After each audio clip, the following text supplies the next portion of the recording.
Turgudel kätte on jõudnud 36. nädal, aasta on 2024. Minu nimi on Urmas ja täna on meil esmaspäev, 2. september. Vaatame siis üle, mis finantsturgudel toimunud on ja mida uus nädal võiks meile pakkuda.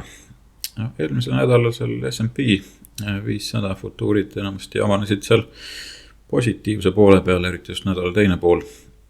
Et sisuliselt seis on olnud suhteliselt vastupidav. Ja veidi tuli ka seal siis makroandmeid välja. Nimelt seal juuli andmed kestvuskaupadele, nende tellimused siis olid circa 9,9% üleval, ületades ootuseid ja varasemaid näitajaid, mis on muidugi suhteliselt hea signaal jällegi. Ja teise kvartali SKP kasv oli ka 3%, mis on siis veidi kõrgem kui konsensus ja prognoosid võib-olla viitasid. Ja samal ajal siis Core PCE tase jäi seal kuu vaates stabiilseks 0,2 peale, mis vastas ootustele. Ja isiklikud tulud ja kulutused, need siis olid mõõdukas kasvus 0,3 ja 0,5 vastavalt. Et sisuliselt nagu näitas kerget sellist tugevust praegu nende andmete järgi. Nii et jah, tarbija kindlus on jätkuvalt ikkagi tugev. Vaatamata sellele, et tööpuudus on hakanud kasvama üsna oluliselt. Ehk siis edaspidi vaatame siin ikkagi neid inflatsiooninumbreid ja muidugi tööjõu andmed tulevad ka välja see nädal, nii et sealt saab ehk rohkem indikatsioone, mida siis Fed võib järgmise istungi puhul otsustada. See siis leiab aset meil septembri keskel. Need Euroopa turud olid pigem positiivsed, eriti just eurotsoonis. Ja siin jällegi kasvab siis ootus septembris järjekordseks intressilangetuseks samuti, nii nagu USA puhul. Et sellised asjad ja mis siit veel silma jäi, et Hiina puhul on siin suhteliselt negatiivsed tulemused jällegi. Et ei ole mitte midagi head praegu paistmas. Seal on siis laiem majanduslik probleem käimas, nagu me teame. Ja praegune kasvuootus on ka siin võib-olla oodatud kasvust madalam isegi. Et need numbrid peaksid siis hakkama välja tulema. Mis seal veel jäi silma, et näiteks PDD Holdings teatas siis seal tulude kasvu aeglustamisest ja see tõi kaasa aktsia olulise languse ja mõjutas kogu e-kaubanduse sektorit, sealhulgas selliseid ettevõtteid nagu Alibaba ja JD.com, et need siis on veelgi suuremas languses olnud siin peale neid uudiseid ja eks see kõik mõjutab kogu seda ka e-kaubanduse sektorit.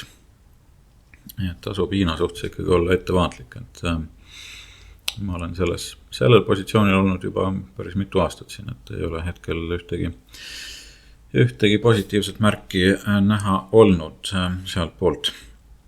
Nüüd üks selline huvitav indikaator, mis siin nädala jooksul veel silma jäi, on siis Sham rule ehk siis Shami reegel.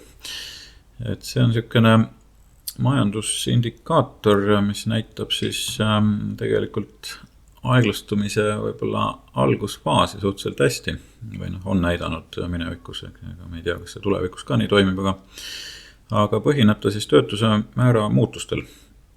Ja selle töötas välja siis Claudia Sham, kes siis on endine Fedi ökonomism ja see oli tal siis loodud selleks, et kiiresti märgata neid võimalikke trendi muutuseid.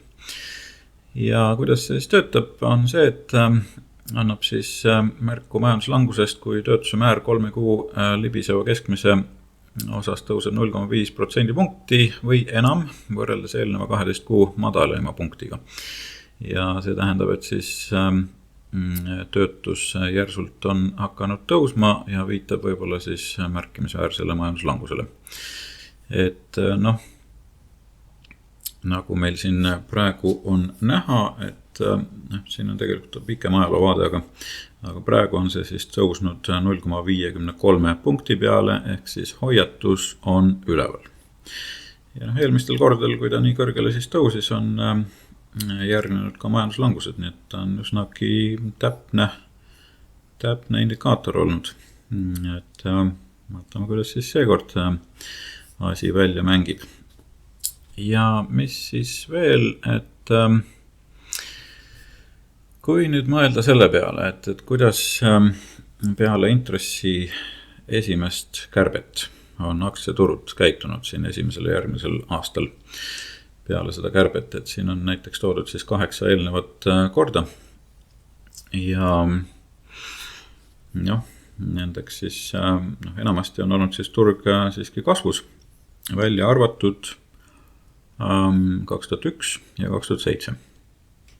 Et neid kordi me vast mäletame üsna hästi, et seal oli nii esimesel kui ka teisel aastal peale seda intressikärbet siis turud miinuses. Et kuidas siis seekord võiks välja mängida, et me oleme enam-vähem kindlad, et nüüd septembris see esimene kärbe tuleb ära, et mis siis aktsiaturud selle koha pealt võiksid teha. Et ütleme nii, et ma vaataks siia juurde veel seda yield curve'i ka, sest et yield curve on olnud meil juba väga-väga pikalt ajaloo pikim tegelikult selline pööratud asend. Seda me oleme siin kajastanud juba pikka aega vahepeal, isegi juba ära tüüninud sellest, aga nüüd on olukord muutumas, nimelt yield curve hakkab muutuma normaalseks, ehk siis kui me vaatame, see oleks siis nii-öelda normaalne kurv, kus lühemaajalised on siis madalama tootlusega kui pikemaajalised võlakirjad. Ja siis tagurpidi või pööratud asendis on ta siis nii, et lühemaajalised on suurema tootlusega kui pikemaajalised. Ehk siis investorite ootus on pigem siis kehvemale majandusele ja võimalikule pöördele ja siis makstakse kõrgemat intressi just lühemaajaliste puhul, et ei taheta võtta pikemat vaadet või pikemat riski. Et nüüd on see kõver hakanud siis vaikselt siin ka taastuma ja kui nüüd need kaks asja nagu kokku panna, et perioodid, mil siis Fed hakkas intressimäärasid langetama ja turukõver oli pööratud, et nendeks siis on olnud aastad, vaatan 89, eks ole, siis oli 2001, 2007 ja 2019 oli ka siis yield curve inverted ehk siis pööratud. Nüüd nendel kordadel sisuliselt siis järgnes ka majanduskriis. Ehk siis 89. aastal oli järgnes majanduskriis 2001, mäletame väga hästi, tuli üsna krõbe kriis ja 2007 samuti globaalne finantskriis. Ja 2019, sinna järgnes siis nii-öelda üsna äkiline viiruse kriis, eks ole. Nii et märgid on üleval, et majanduskriis kui selline võiks tulla. Et kõik need ülejäänud 4 aastat, mis siin jäid siis märkimata, et nende puhul oli küll siis intressimäär alanes, aga just see tulukõver ei olnud pööratud. Et selles mõttes on seal erisus sees. Ja kui veel võib-olla vaadata siia juurde, et nendel kordadel, kui siis oli ta pöördasendis, millisel presidendi võib-olla tsüklis me olime, sellepärast, et me oleme seda ka jälginud, et tavaliselt see esimene ja teine aasta on nagu natuke nõrgemad, võib-olla esimene kõige nõrgem siis peale presidendi valimisi ja 3., 4. on pigem nagu tugevad aastad.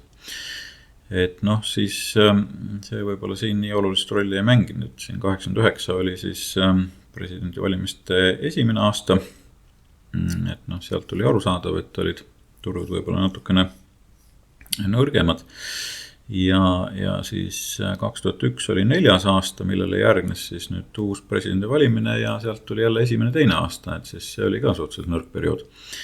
Nüüd küll 2007 oli 3. aasta, ehk siis 2008 toimusid valimised ja 2009 oli siis esimene aasta peale presidendi valimise, et siin juba siis 4. aasta oli suhteliselt nõrk.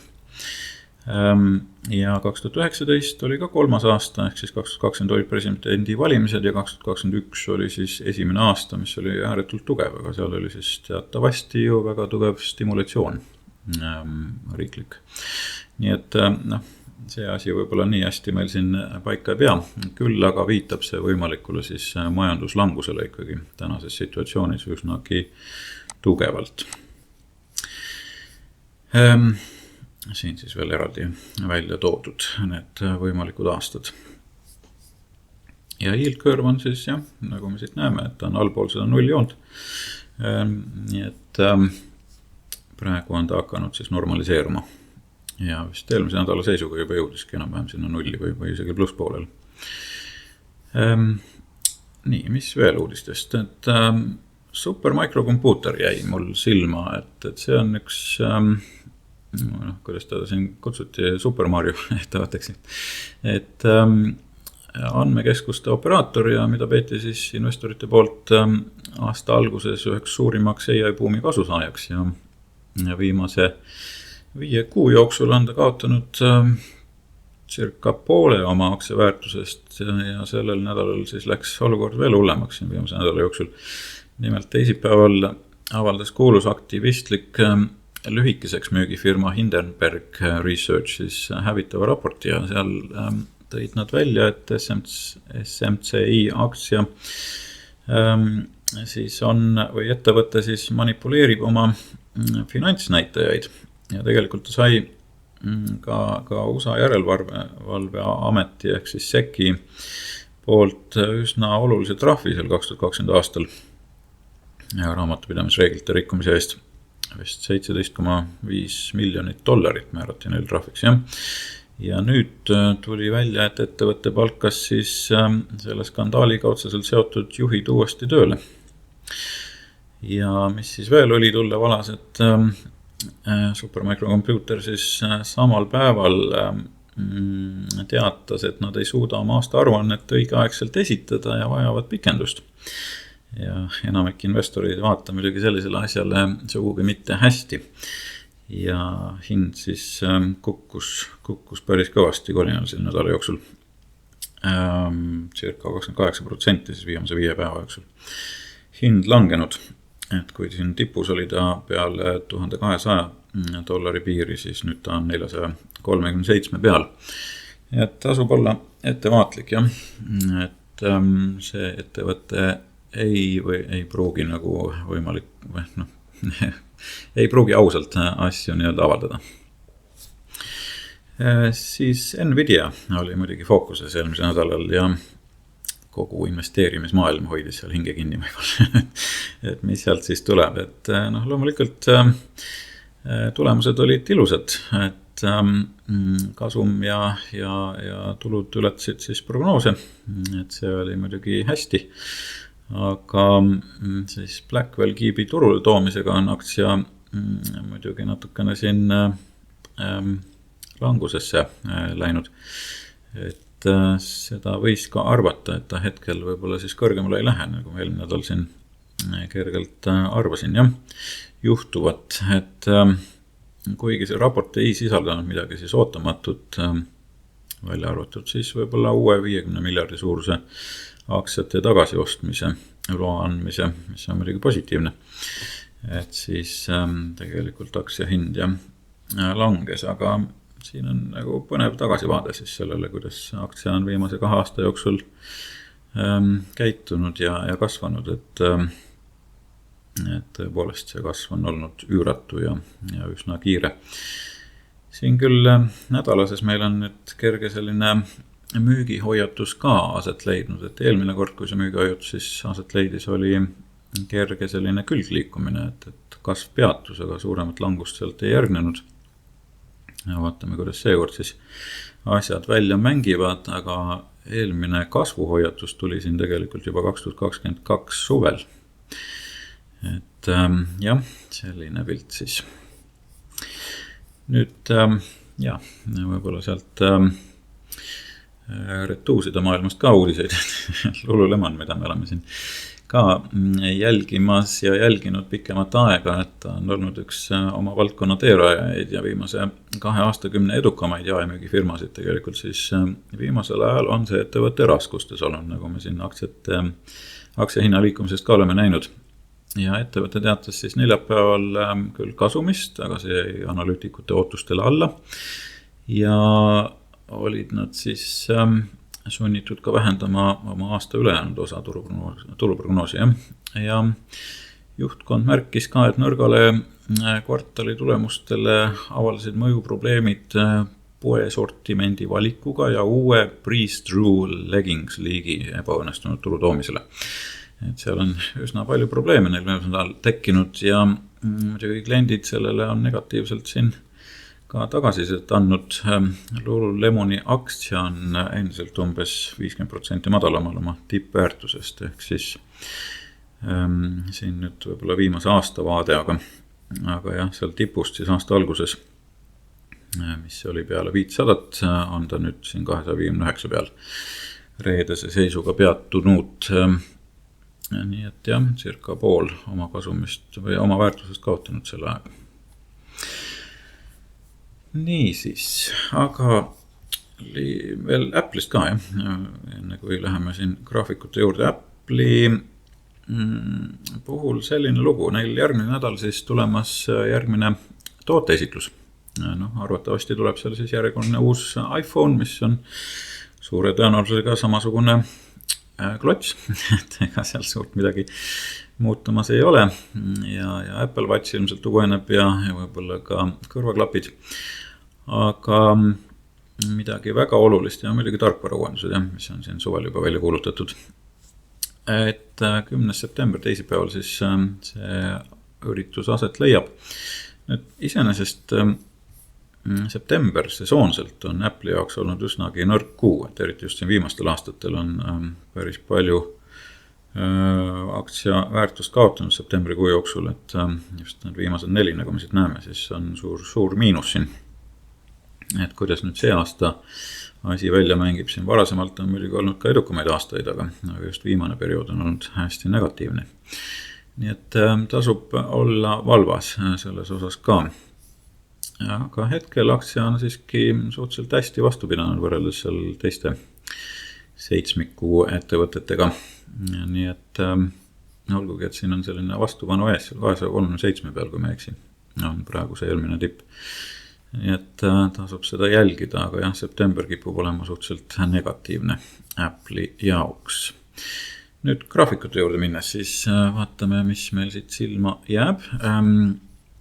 S&P iseenesest liikus jah, nagu öeldud, suhteliselt positiivselt nädal teine pool, aga siiski see vastupanu on siin ees, et siit läbi ei suutnud murda ja siit ei ole ka suuremat lahknevust rohkem mulle silma jäänud. Küll aga jah, momentum hakkab ju nii-öelda taanduma, et sisuliselt kui ta teeksid nüüd kõrgema tipu veel, siis seda enam see momentumi divergence saaks nagu kinnitust, et see on see, mida ma ootan ja kus on see tipp tulnud, on tegelikult equal weighted, siis S&P 500, et sealt on uus tipp juba tulnud. Et see on tunduvalt tugevam kui normaalne siis S&P 500, jah. Ja nädalases vaates, pilt ikka endiselt positiivne, nii et olgu, et siin on meil ka müügi hoiatus üleval, nii et ikkagi tasub ettevaatlik olla, arvestades ka sesoonset septembri nõrkust. Teised indeksid, Russell jäi siin võib-olla pidama, et nädala jooksul siin väga uusi tippe ei teinud. Dow Jones tegi küll siin topelttipu juba ja mis veel jäi silma, et S&P'st me juba rääkisime, aga Nasdaq on siis olnud sellises taandumises, et siit ei ole tehnoloogiasektorist küll uusi tippe tulnud, et pigem on see üks kõige nõrgem ja sellest on ju räägitud mul ka siis nii-öelda sektorite roteerumises, mis on Patreon kanalil üleval.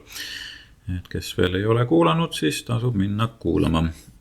Ja vaatame siis 50 päeva keskmist, et siin on meil ikka selline üsnagi kõrge tase nende puhul ja S&P 500 200 päeva keskmine siis keskmiselt püsib ka väga-väga kõrgetel tasemetel, et 78% ettevõtetest siis on kõrgemal oma 200 päeva keskmisest. VIX on ikka endiselt taandumas, et see ehmatus siis läks üsna kiirelt üle, nagu öeldud. Mis veel sektoritest, mis nagu enim silma jäi nädala jooksul, et jätkas siis kasvu industrials ehk siis tööstusettevõtted ja veel siis ka materjalid oli üsna tugev ja kolmandana võib-olla tooks välja siis finantsid, et seegi kasvas väga, väga ilusti. Insiderid on müügisurvet nüüd vähendanud siin nädala jooksul, et midagi suuremat silma ei jäänud. Sesoonselt nagu öeldud, me oleme üsnagi negatiivsel territooriumil praegu nüüd juba.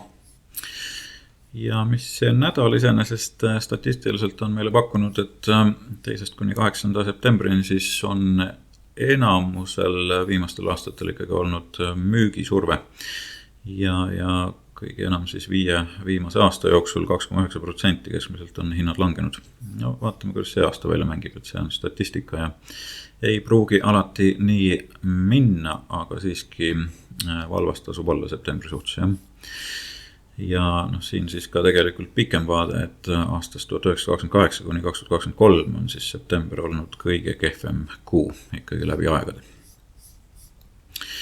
Ja Astro poole pealt, mis meil siin siis toimub, et siin Pluto vahetab täna märki, homme on pingeid siin sees, noorkuu ka saabumas, Marss vahetab märki, et siin on hästi palju selliseid märke ka üleval, mis võib-olla ei soosi praegu turu kasvu, nii et tasub olla ettevaatlik ja et siit võib tulla suurem pööre juba turu liikumisel sisse, et see siis toetaks seda sesoonset võib-olla käitumist ka. Mis nüüd meie Blackbox mudel ütleb, et pigem siin esimene, võib-olla teine nädal ka on nagu isegi veel positiivne, et vaatame, kuidas see siis välja mängib. Mis nüüd eelmise nädala prognoosi puudutas, siis see oli meil siin S&P puhul pöördasetuses, et kui ma panin ta teistpidi, siis see nagu kajastas rohkem hinnaliikumist. Selle nädala prognoosid on juba üleval ja natukene kohandatud ka Patreoni kanalil, et nendele saab siis ligi, kui liituda meie turutrendi ja tasemega ja seal ka siis nädala kauplemisideed juba üleval.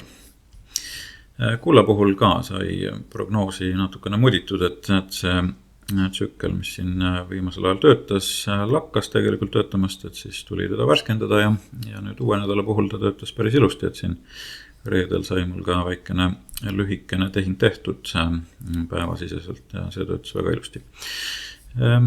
Ja nagu öeldud, nädala prognoosid on siis üleval Patreoni kanalil, patreon.com/turutrendid.